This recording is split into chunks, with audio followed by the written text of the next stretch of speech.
வணக்கம். ஸ்ரீ காளியம் சரம் ஸ்ரீ காளியம்மனை போட்டு நான் உங்கள் அன்பு ஜோதிட அன்பு நண்பன் கார்த்திகிறேன். நம்ம இன்னைக்கு பார்க்க போட்டு பாத்தீங்கன்னா குரு பயிற்சி பலன்கள் 2025. அதாவது 12 ராசிக்காரங்களுக்கும் இருக்கின்ற நவகிரகத்திலேயே முழு சுபர்னு அழைக்கக்கூடிய இந்த குரு பகவானுடைய பயிற்சி என்ன நற்பலனையும் என்ன தாக்கத்தையும் கொடுக்கும் நம்ம பார்த்துட்டு வருவோம். இந்த பயிற்சி பலன் கொடுக்கறது வந்து பாத்தீங்கன்னா நம்ம எல்லாருக்கும் எளிமையா புரியுங்கிற மாதிரி ஒரு பர்த்தி சாட் வகையில ஒரு 12 ராசி கட்டம் போட்டு அந்த 12 ராசி கட்டத்துல குரு பகவானுடைய நிலையை நம்ம பொறுத்து நம்ம எப்படி இருக்க போகுது, குருவோட நின்ற நிலை, அதே மாதிரி குருவோட பார்வை நிலைகள் உங்களுக்கு தெளிவா விளக்கமா புரியுற மாதிரி நான் சொல்லியிருக்கேன். இது நம்ம பாக்குறதுக்கு முன்னாடி நீங்க பண்ண வேண்டிய ஒண்ணுதான், உங்களோட விலை மதிப்பு இல்லாத அந்த பொன்னான சப்ஸ்கிரைப் பட்டனை எனக்கு கிளிக் பண்ணி கொடுங்க. இந்த பொன்னான சப்ஸ்கிரைப் பட்டனை எனக்கு கிளிக் பண்ணி கொடுங்க. கூடவே பாத்தீங்கன்னா பெல் ஐக்கன் கிளிக் பண்ணி வச்சுக்கோங்க. நம்ம லைவ்ல வந்தாலும் சரி, நம்ம கொடுக்கக்கூடிய அனைத்து வீடியோக்கும் நோட்டிபிகேஷன் வந்து சேர்றதுக்கு நீங்க இந்த பெல் பட்டனை கிளிக் பண்ணி வச்சுக்கோங்க. அப்ப நோட்டிபிகேஷன் வந்துகிட்டே இருக்கும். கூடவே நம்ம வீடியோ லைக் பண்ணுங்க. உங்களுடைய மேலான கருத்துக்கள் நம்ம கமெண்ட் பாக்ஸ்ல தெரியப்படுத்துங்க. அதே மாதிரி இந்த வீடியோ உங்க நண்பர்கள், உறவினர்கள், சக ஊழியர்கள், அக்கம் பக்கத்து கூட நீங்க இந்த வீடியோவை ஷேர் பண்ணி விடுங்க. உங்க மூலியமா அவங்க தெரிஞ்சுக்கிட்டோம், நற்பலன் கிடைக்கட்டும். உங்களுடைய ஜாதகத்தை பார்த்து தெரிஞ்சுக்கணும்னு விருப்பப்படுற நீங்க தனிப்பட்ட ஜாதகத்துக்கு முழு பலன் சொல்லிட்டு வாட்ஸ்அப் நம்பர் கொடுத்துருக்கேன். அந்த வாட்ஸ்அப் நம்பர் டெக்ஸ்ட் பண்ணாலும் சரி, இல்ல இந்த நம்பருக்கு கால் பண்ணி நீங்க அப்பாயின்மெண்ட் புக் பண்ணாலும் சரி. அதே மாதிரி இந்த குரு பகவான யாரும் எல்லாருக்குமே தெரியும். நவ கிரகங்கள்லயே பாத்தீங்கன்னா முழுமையான சுபர், யாருக்கும் எந்த தீமையும் நினைக்காது, எந்த தீமையும் செய்யாத, யாரையும் கெடுக்காத ஒரே கிரகம். ஒண்ணு கொடுப்பார், இல்ல சைலண்டா இருப்பார். அப்படிப்பட்ட இந்த குரு பகவானுடைய பெயர்ச்சி உங்கள் ராசிக்கு எப்படி இருக்குன்னு பார்த்துட்டு வருவோங்க. குரு பெயர்ச்சி பலன்கள் 2025 ரிஷப ராசி அன்பர்களுக்கு இந்த குரு எப்படி சார் இருக்க போறாரு? ரிஷப ராசி, ரிஷபத்துக்கு அதிபதி சுக்கிரன். புரியுதுங்களா? இந்த சுக்கிரனை ஆட்சி நயனை கொண்ட ரிஷப ராசி. சுக்கிரனா ஒண்ணு இல்லைங்க, அதாவது குருக்கு நிகர் சுக்கிரன். இவர் வந்து பாத்தீங்கன்னா குருங்கிறது பாத்தீங்கன்னா தேவர்களுக்கு அந்த குருநாதர், இவர் வந்து அசுரர்களுக்கு குருநாதர். ரெண்டுமே பாத்தீங்கன்னா பகை பெற்ற கிரகம் நம்ம சொல்லுவோம். இது வரைக்கும் பாத்தீங்கன்னா உங்களுக்கு ஜென்மத்துல இருந்துகிட்டு இருந்த குருங்க. ஜென்ம குரு என்ன பண்ணிருப்பாரு?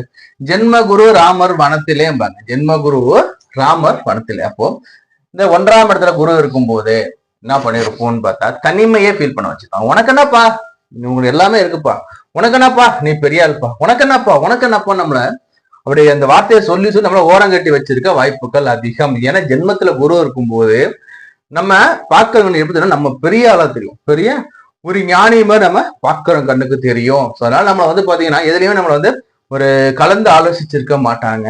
உனக்கு என்னப்பா தெரியாதாங்கிற மாதிரி ஒரு தனிமையை ஃபீல் பண்ணிருக்கணும்னு சொல்லக்கூடிய அமைப்பு. அதே மாதிரி பாத்தீங்கன்னா தனக்காரகன் லக்னத்துல அல்லது ராசியில வரும்போது பணம் சம்பந்தமான தேடல்கள் இருந்திருக்க வாய்ப்புகள் உண்டு. 4 பேருக்கு அட்வைஸ் பண்ற வாய்ப்புகள் இருந்திருக்கும். 4 பேர் உங்களை வந்து அட்வைஸ் கேட்டு இருப்பாங்க. இப்படி இருந்த காலம் போக இந்த குரு பேச்சு எப்படி சார் இருக்க போதும்? தனக்காரகன் தனஸ்தானத்துல அமர்றாருங்க. 2ஆம் இடத்துல குருங்க. 2ஆம் இடம் என்னங்க? தன குடும்பம் வாக்கு இல்லைங்களா? இங்க வந்து குரு அமர்வும் எப்படி சார் இருக்க போகுதுன்னா ஜம் ஜம்னு இருக்க போறீங்க. என்ன சார் ஜம் ஜம்னு இருக்க போறீங்கன்னா, ஆமாங்க, காசு பணம் அள்ளி கொட்ட போகுதுங்க. என்ன சார்? ஆமாங்க, சனி பகவான் உங்களுக்கு 11ஆம் இடத்துல உட்கார்றாருங்க, ராகு பகவான் உங்களுக்கு 10ஆம் இடத்துல உட்கார்றாருங்க, குரு பகவான் 2ஆம் இடத்துல உட்கார்றாருங்க. அப்போ ஜாப்ல ஃபிட், வெல் ஃபிட் இந்த ஜாப். ராகு 10ல வெளிநாடு போறாங்களுக்கு வெளிநாடு சூப்பரா அமையும். எந்த ஆசை, எந்த நாடு, எவ்வளவு சம்பவம் எதிர்பார்த்தீங்களோ அந்த அமைப்பு கொடுக்க ராகுவ குரு பாக்குறாருங்க. ராகு சும்மாவே அள்ளி கொடுப்பார். அவரை குரு வேற பார்க்கும் போது எப்படி இருக்குன்னு பாத்துக்கோங்க. அதே மாதிரி பாத்தீங்கன்னா சனி 11ல, சனி கெடுக்க போறது இல்ல. புரியுதுங்களா? அப்போ அந்த ஒரு பிரச்சனையே உங்களுக்கு இல்லைங்க. ஜாலியா பணம் மேல நனைய போற ராசிகள்ல ஒண்ணுன்னா இந்த குரு பேச்சுல நான் இந்த ரிஷப ராசியை நான் சொல்லுவாங்க. ஏன்னா குரு உட்கார்றது புதனோட வீட்டுல. புதன்கிறது சுபர். புதன் எப்படி இருக்கும்னு பாத்தீங்கன்னா இந்த குரு கூட சேரும் போது இன்னும் சுபத்துவமாகும். அதே மாதிரி பாத்தீங்கன்னா 2ஆம் ஸ்தானம் நல்லா வலுவா இருக்கும். ஜனகால ஜாதகத்துல 2ஆம் ஸ்தானம் வலுவா இருக்கு நீங்க, குரு நல்லா வலுவா இருக்கு நீங்க. இந்த காலகட்டத்துல நீங்க அமர்க்கலமா இருக்க போறீங்க. அதே மாதிரி திருமண வாழ்க்கைங்க. கல்யாணம் இல்ல, எனக்கு வரன் பார்த்துக்கிட்டே இருக்கும், எனக்கு வந்து திருமண வயது தாண்டி போய்கிட்டே இருக்கேன் சார், எனக்கு இன்னும் திருமணமே ஆகல சார், எதிர்பார்க்கிற மாதிரி மாப்பிள்ள அமையல சார் சொல்லியிருந்தவங்க எல்லாருக்குமே நீங்க எப்படி எதிர்பார்க்குறீங்களோ அதே மாதிரி மாப்பிள்ள அமையுங்க. இல்ல மணமக்கள் அமையுங்க. அதாவது படிச்சிருக்கணும், அழகா இருக்கணும், எனக்கு இவ்வளவு வந்து வசதி வாய்ப்போட எனக்கு வரணும்னு நினைச்சிருந்தீங்கன்னா கூட அதே இது உங்க எண்ணம் என்னவோ அந்த எண்ணத்துக்கு ஒரு பங்கு மேல அதிகமா கிடைச்சிச்சுங்க. சொல்லுவாங்க இல்லையா, நான் இவ்வளவுதாங்க எதிர்பார்த்தேன், எனக்கு வந்த வரணும் வாழ்க்கை துணை பார்த்தீங்கன்னா நான் எதிர்பார்க்காத காட்டி பல்மடங்கு அதிகமா இருக்காங்க. சோ அந்த வாய்ப்பு உங்களுக்கு இந்த காலகட்டம் கொடுக்க போகுதுங்க. அதே மாதிரி ரெண்டாம் ஸ்தானம் என்னங்க, தனம் குடும்பம் வாக்கு இல்லையா? அப்போ நம்ம ஷேர் பண்றக்கூடிய நம்ம பேசக்கூடிய வார்த்தை எப்படி சார் இருக்குன்னா சுபர் அமர்ந்திருக்காருங்க, சுபமா பேசுவாங்க, சுப நிகழ்வுகளா சொல்லுவாங்க. எப்படி சார்? 2ல குரு, நம்ம வாக்குல குரு நல்லவன், அப்போ நல்லதாக பேசுவோம். அந்த பொண்ணை போப்பா, அந்த பையன்ட்ட போப்பா, உங்களுக்கு வாழ்க்கை தேவையான அறிவுரை கொடுப்பாருப்பா, நல்ல பையன்ப்பா, நல்ல பொண்ணு, நல்லா பேசுனாங்கப்பா, அந்த ஒரு வார்த்தையை எடுத்து தரக்கூடிய காலமா இருக்கும். நாங்க இவ்வளவு நல்லது கிடைச்சிச்சு எனக்கு, நான் இது மாதிரி பண்ணேன், இவ்வளவு நல்லது, நல்ல விஷயமா பேச போறேன், நல்ல விஷயமா வீட்டுல நடக்க போகுது, தனம் பெருக போகுதுங்க. ஃபர்ஸ்ட் பாயிண்ட் குரு நின்ற ஸ்தானத்துக்கான உங்களுக்கான பலன்க. இப்ப வாங்க குரு பாக்குற பார்வைக்கு என்ன பலன் இருக்கும் பார்த்துட்டு வந்துருவோங்க. குருவோட பார்வை உங்களுக்கு 6ஆம் இடத்துல விழுதுங்க. அதாவது துலாத்தை குரு பார்க்கிறார், அதே மாதிரி தனுசு குரு பார்க்கிறார், அதே மாதிரி கும்பத்தை குரு பார்க்கிறார். உங்களுடைய 6ஆம் வீடு, 8ஆம் வீடு, 10ஆம் வீட்டை குரு பார்க்க போறாங்க. 6ஆம் இடத்த குரு பார்த்தா என்ன நடக்கும்? 6 என்னங்க, ருணா ரோக பயம் சத்ரு. இந்த வீட்டை குரு பார்க்கும்போது என்ன சார் நடக்கும்னா முதல்ல உங்களுடைய கடன் தீருங்க, கடன் தீரும், உடல்ல இருக்கக்கூடிய தீரா பிணிகள் தீரும். அதே மாதிரி பாத்தீங்கன்னா மனதில் இருக்கக்கூடிய பயம், ஏதோ நிகழ்வோ ஏதோ நடந்துமோ சொல்லி பயந்துட்டு இருக்கீங்களா, அந்த பயம் அதில் போகுது.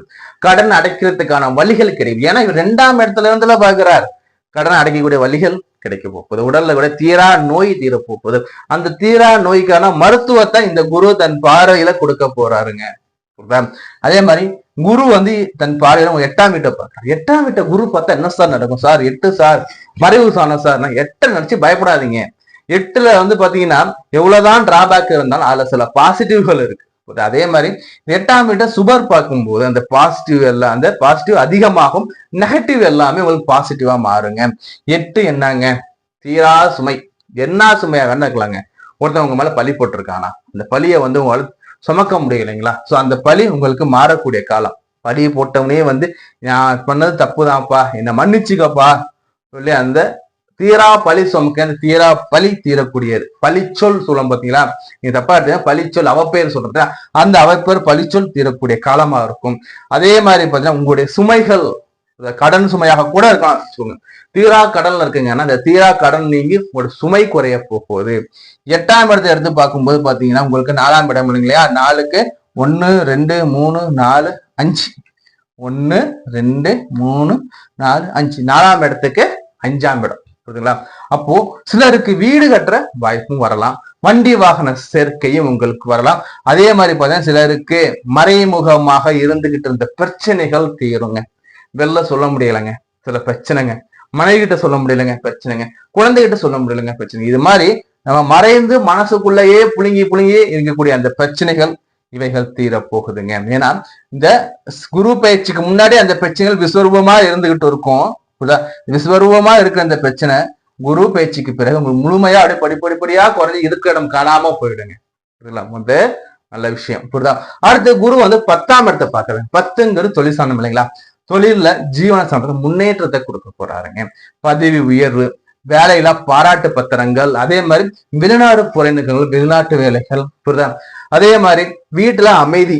இது வரைக்கும் வீட்டுல அமைதி இல்ல, ஒரு பிரச்சனையா இருக்குனீங்கன்னா அந்த அமைதி வீட்டுல நிலவும். ராகுவால இந்த பிரச்சனை இனி நீங்கும். வேலையில ஒரு உத்வேகம் பிறக்கும். உத்வேகம் என்ன சார்னா, இதெல்லாம் போயிட்டு இருக்க வேலையில நான் ஆக்டிவ் ஆகுறேங்க, நான் ஆக்டிவ், என் வேலை சிறப்பா செய்யணும்னு சொல்லிட்டு நம்ம ஆக்டிவ் ஆகி தேனி மாதிரி பரபரன்னு அப்படியே ஒரு துருதுன்னு அப்படியே நீங்க பறந்து வேலை செய்யக்கூடிய காலமா இருக்கும். அதே மாதிரி பாத்தீங்கன்னா லாபம் பண மழையா இருக்கும், வேலையில லாபம் இருக்கும், பாராட்டு இருக்கும். இது வரைக்கும் அவதூறா பேசுறவங்க என்னப்பா நீ வேலை செய்ய சொல்றவங்க எல்லாருமே உங்க வேலையை பாராட்ட போறாங்க. ஏன்னா சனியும் 11ல உட்கார்றாரு இல்லைங்களா?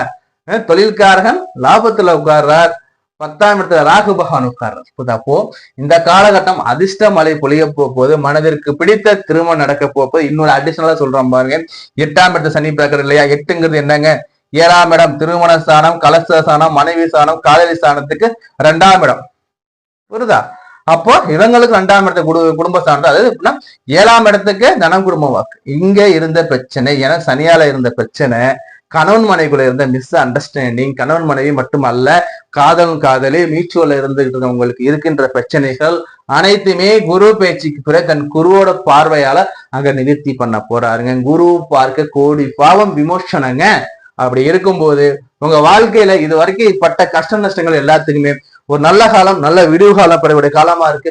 இந்த காலத்தை செம்மையா நீங்க அனுபவிங்க. அதே மாதிரி இந்த காலகட்டத்துல படிக்கிற மாணவர்கள் எப்படி சார் இருக்குன்னா, படிக்கிற மாணவர்களுக்கு நல்ல படிப்பு இருக்கும், வெளிநாடு போய் படிக்கலாங்கிற எண்ணங்கள் இருக்கும், அதுக்கான அமைப்பு அவங்களுக்கு வரும், வெளிநாட்டு போய் படிக்கலாம், படிக்கலாம்.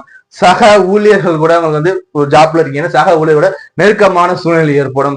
வேலையில வந்து ஒரு காம்படேட்டிவ் வச்சது ஒரு போட்டி போட்டு முன்னேறக்கூடிய காலமாக இருக்கும் இந்த காலம். உங்களை அவதூறா பேசின வாயெல்லாம் இன்னும் நல்லதா பேச போகுது, உங்களை புகழ்ந்து பேச போறாங்க. கெட்ட பேர் வாங்கின காலம் எல்லாமே நீங்கிச்சுங்க. நல்ல காலம் பிறக்க போகுதுங்க. பணாமலை பொழிய போகுது. ஆனா வரக்கூடிய செல்வத்தை கரெக்டா சேமிச்சு வச்சு.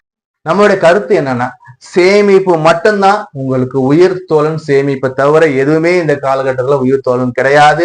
சோ அப்படிப்பட்ட சேமிப்பை இந்த காலகட்டத்தை பயன்படுத்தி சேமிக்க கத்துக்கோங்க.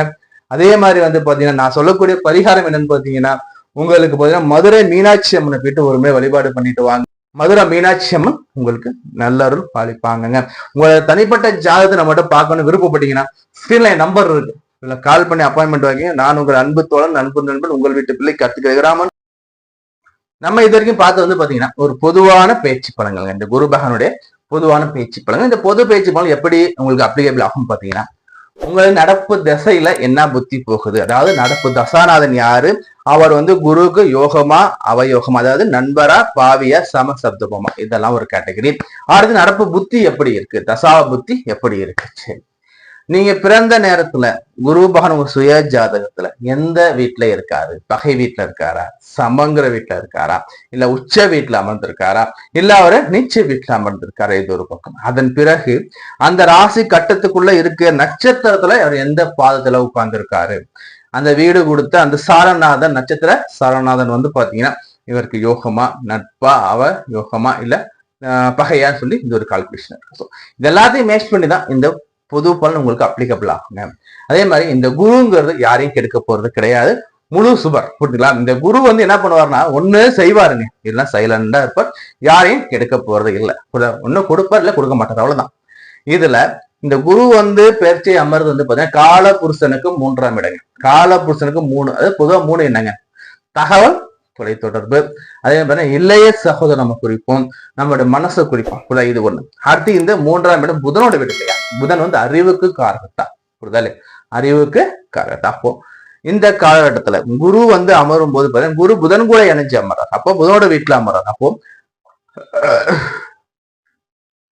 பொதுவா நம்ம எல்லாருக்குமே பாத்தீங்கன்னா தொலை தொடர்பு வகையில நமக்கு முன்னேற்றம் இருக்க போகுது, புதுசு புதுசான சாஃப்ட்வேர் வர போகுது, புதுசு புதுசா நம்ம வந்து எக்யூப்மெண்ட்ஸ் நம்ம யூஸ் பண்ண போறோம், நம்ம எடுத்துக்கலாம். தொலை தொடர்பு நம்ம சாதிக்க போறோம், பெரிய லெவல வளர்ச்சி இருக்கும், நம்ம பொதுவா நம்ம எடுத்துக்கணும். ஏன்னா புதன் வந்தாவே தொலை தொடர்பு நுணுக்கமா நுண்ண அறிவை குறியக்கூடியது புதன். அப்போ நுண்ண அறிவுல ஒண்ணுதான் ஐடி சாஃப்ட்வேர். சோ இதெல்லாம் இந்த காலகட்டத்தில் குரு வந்து வளர்ச்சி கொடுக்க போறார். ஸோ அப்போ நம்ம இந்த ஆண்டுல இந்த குரு பயிற்சி காலகட்டத்தில் நமக்கு வந்து பாத்தீங்கன்னா புதுசான தொழில்நுட்பங்கள் நம்ம அனுபவிக்க போறோம், நமக்கு வந்து கிடைக்க போகுது, நீங்க ஒரு பக்கம் எடுத்துக்கலாங்க. அதே மாதிரி இந்த குருவோட அந்த பலன் அதிகரிக்க என்ன சார் பண்ணணும்னா, ஆலங்குடி குருங்க, நம்ம கும்பகோணத்துக்கு அடுத்து இருக்கிற ஆலங்குடி குரு யாரு வேணா போய் கும்பிடலாம். இந்த இவங்கதான் போகணும் அவங்கதான் போகணும் இல்லை, புரியுதா இல்லையா? ஒரு நல்லவன் நமக்கு எதிரியா இருந்தா என்னங்க பண்ண போறான், நல்லவன் எதிரி ஒண்ணும் பண்ண போகுது இல்லைங்களா? அதே மாதிரி சொல்லுவாங்க, சார் உங்க லக்னத்துக்கு ராசிக்கு குரு வந்து பகை சார், பகையனை போய் கும்பிடாதீங்க சார். பொதுவாக ஒன்று தெரிஞ்சுக்கோங்க, உலகத்துல இருக்க அனைத்து ஜீவராசிக்குமே குடும்பக்காரகன், அதே மாதிரி வந்து பாத்தீங்கன்னா வந்து தனக்காரகன் குரு தாங்க. குரு வந்து மிகப்பெரிய பகையாயே இருந்தா கூட அவர் உச்சமா இருந்தாங்கன்னா உங்க கையில காசு இருக்குங்க, எந்த ரூபத்திலும் காசு இருக்கும். ஸோ குருவை வந்து நம்ம வந்து பூஜிக்கலாம், இவங்க அவனு இல்லை, யாரு வேணா கும்பிடலாம், தப்பே இல்லை. சோ ஆலங்குடி குருவை போயிட்டு ஒரு முறை வழிபாடு பண்ணிட்டோம். இது வந்து பொதுவான பலன்கள் தான். உங்களோட ராசி சுயஜாத அடிப்படை பார்த்துக்கோங்க, இது வந்து பொது பலன்கள் தான். உங்களோட தனிப்பட்ட ஜாதகத்தை நம்மகிட்ட பார்க்கணும்னு விருப்பப்பட்டீங்கன்னா ஸ்கிரீன்ல நம்பர் கொடுத்துருக்கேன், கால் பண்ணுங்க அல்லது டெக்ஸ்ட் பண்ணுங்க. டெக்ஸ்ட் பண்ணி அப்பாயின்மெண்ட் வாங்கிக்கோங்க. நம்ம சேனல் சப்ஸ்கிரைப் பண்ணி வச்சுக்கோங்க. உங்க ஃப்ரெண்ட்ஸ் நண்பர்கள் லிங்க் அப்படியே ஷேர் பண்ணி விடுங்க. நான் உங்களோட வேற காலம் சந்திக்கிறேன். எல்லா வளமும் நலமும் பெற்று இன்புற்று வாழ நான் என் காலி மனமாற பிரார்த்தனை செய்து கேட்டுக்கொள்கிறேன். நன்றி, வணக்கம்.